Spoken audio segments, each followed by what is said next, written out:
Agoraphobia is so misunderstood. It's not really about houses.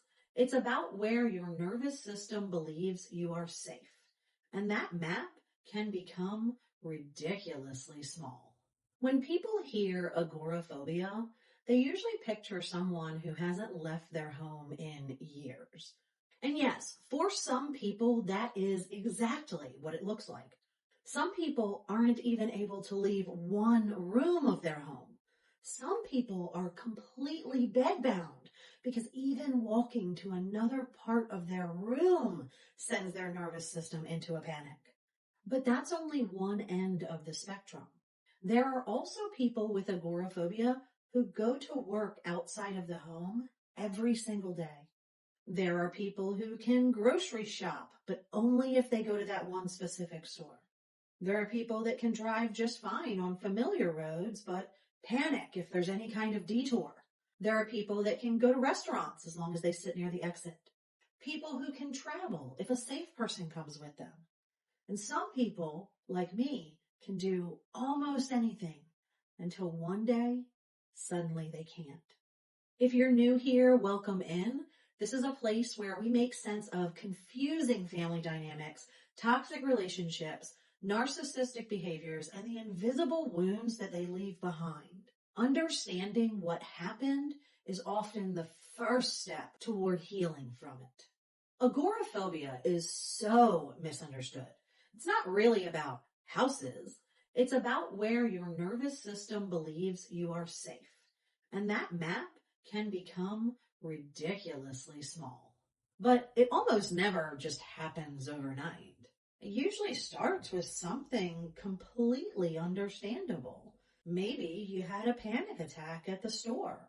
So the next time you start getting nervous before you even leave to go to the store. Then maybe it starts to feel too scary to go at all. So you order curbside pickup at first, then delivery. None of those decisions seem irrational when you make them.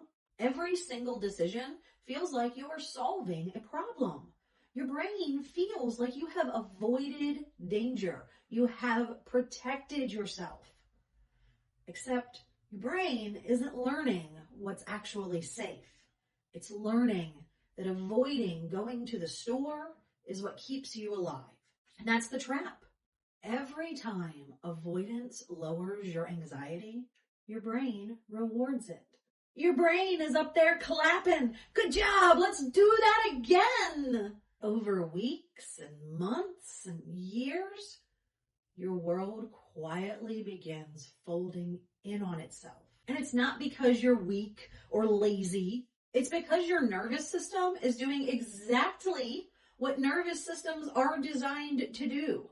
They are designed to protect you. The problem is that it is protecting you from something that isn't actually dangerous. So how do you get your life back?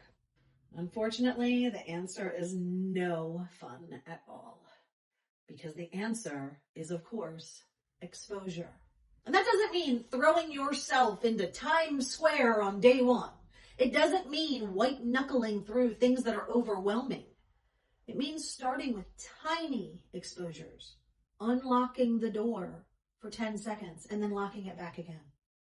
Walking outside the door for 10 seconds and walking right back in.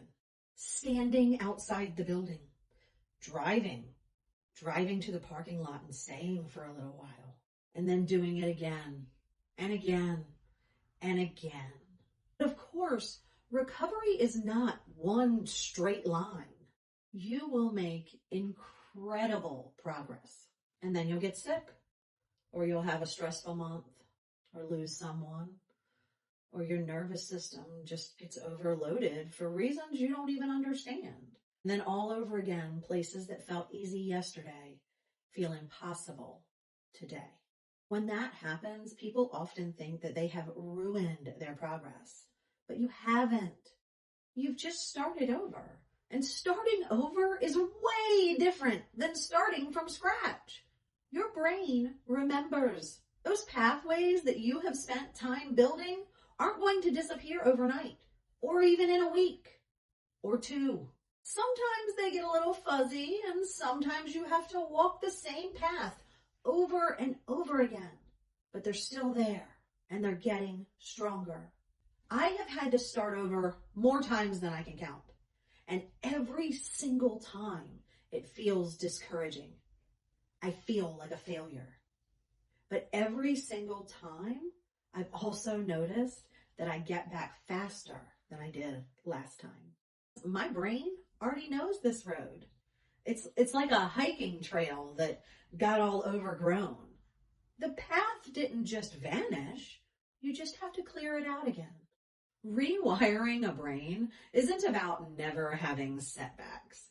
It's about teaching your nervous system over and over and over again that the world is safer than you think it is. Some days that lesson is walking around the block. Some days that lesson is looking out the window. Some days it's driving to the store. Repetition is how our brains learn. So if you are living with agoraphobia, do not measure yourself against anyone else's world. Measure yourself against your own world.